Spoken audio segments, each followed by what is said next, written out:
Menurut data OJK tahun 2023, lebih dari 70% anak muda Indonesia tidak punya tabungan darurat. Dan lebih dari 60% masyarakat hidup dari gaji ke gaji.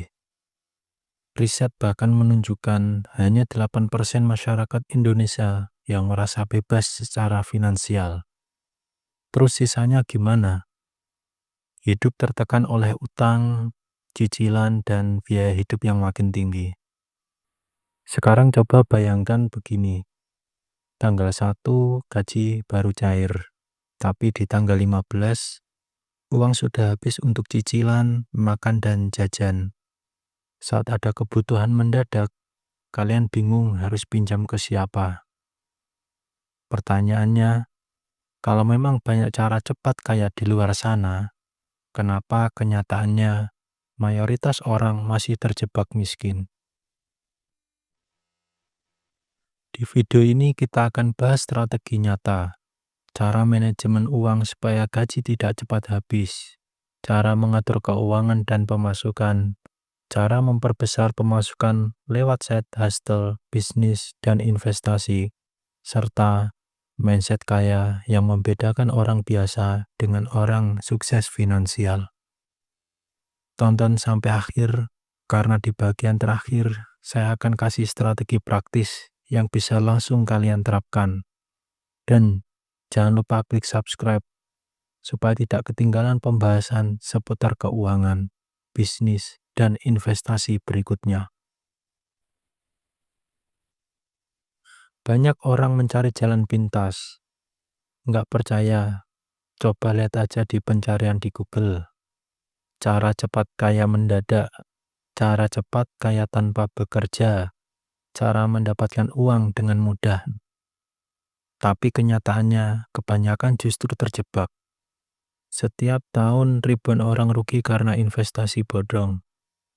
Coba misalkan kalian ikut arisan bodong atau trading tanpa ilmu. Modal 10 juta masuk, tiba-tiba hilang dalam beberapa bulan. Bukannya cepat kaya, malah tambah miskin. Itu karena orang salah fokus. Padahal kunci dari finansial bukan instan, melainkan cara mengatur pemasukan, mengurangi pengeluaran, dan memperbesar pemasukan dengan benar. Kalau kalian ingin hidup tenang, mulailah dari sini, dengan memanajemen uang. Salah satu metode sederhana adalah aturan 50-30-20. 50% untuk kebutuhan, 30% untuk keinginan, 20% untuk tabungan dan investasi. Coba misalkan kalian punya gaji 5 juta rupiah. Kalau pakai metode ini, 2,5 juta untuk kebutuhan, 1,5 juta untuk keinginan, dan 1 juta untuk tabungan serta investasi. Bandingkan dengan kebiasaan yang sering terjadi.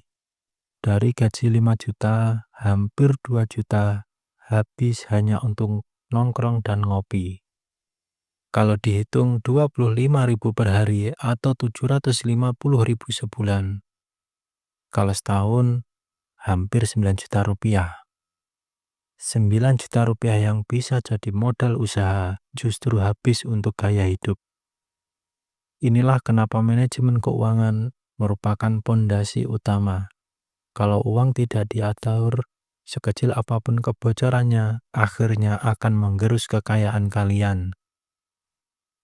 Setelah pengeluaran terkendali, langkah berikutnya adalah memperbesar pemasukan. Coba pikirkan, kalau gaji kalian 5 juta, lalu kebutuhan bulanan 4,5 juta, apa yang tersisa untuk ditabung? Hampir tidak ada. Itulah kenapa tambahan penghasilan itu penting. Sekarang, banyak cara dapat side hustle. Kalian bisa mulai dari jualan online kecil-kecilan, freelance, editing video, jasa titip, atau bikin konten digital. Misalkan kalian punya skill desain, satu project sederhana bisa dihargai 300.000.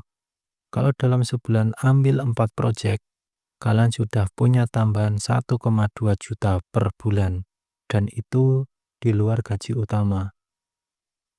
Tambahan ini yang bisa jadi modal menabung dan berinvestasi. Karena faktanya, kalian tidak akan pernah kaya hanya dengan menghemat, tapi dengan menambah pemasukan. Langkah berikutnya adalah berbisnis dan berinvestasi. Bisnis tidak harus modal besar. Coba misalkan kalian sisihkan 2 juta per bulan. Uang itu bisa dipakai untuk jualan makanan, thrift shop, atau dropship barang online. Kalau dijalankan konsisten, laba bisa jadi aliran pemasukan tambahan setiap bulan. Selain bisnis, ada cara berinvestasi yang lebih pasif. Misalkan, uang 1 juta ditaruh di instrumen dengan rata-rata return 10% per tahun. Dalam 10 tahun, nilainya bisa lebih dari 2,5 juta. Bandingkan jika uang kalian hanya disimpan di tabungan, bukannya bertambah, malah tergerus inflasi. Itulah bedanya orang kaya dengan yang biasa. Mereka tahu cara membuat uang bekerja untuk mereka. Tapi, semua strategi ini tidak bisa jalan tanpa mindset kaya. Banyak orang selalu berharap ada cara cepat kaya mendadak, tapi mereka lupa orang yang benar-benar kaya itu disiplin. Coba lihat perbedaan ini. Orang miskin kalau punya uang tambahan biasanya langsung dipakai untuk belanja barang konsumtif. Sedangkan orang kaya kalau punya uang tambahan justru memikirkan bagaimana uang ini bisa diputar supaya bertambah. Mindset ini yang membedakan hasil akhir. Jadi, sekarang kalian sudah tahu rahasianya. Cara mengatur keuangan dengan disiplin, cara memperbesar pemasukan lewat side hustle, cara berbisnis dan berinvestasi untuk meningkatkan kekayaan. Dan yang terpenting, mindset kaya yang membuat hidup jadi lebih tenang. Kalau ini dijalankan konsisten, dalam beberapa tahun ke depan, kalian bisa mencapai kebebasan finansial. Sekarang saya ingin tahu pendapat kalian. Menurut kalian, mana yang paling sulit dilakukan? Apakah mengurangi pengeluaran, menambah pemasukan, atau mulai berinvestasi? Tulis jawabannya di kolom komentar. Dan kalau video ini bermanfaat, klik like, share ke teman kalian. Dan jangan lupa subscribe supaya lebih banyak orang di luar sana bisa belajar cara cepat kaya dengan benar. Karena ingat, kekayaan bukan keberuntungan. Kekayaan adalah hasil dari strategi, disiplin, dan mindset yang tepat. Terima kasih, sampai jumpa di video selanjutnya.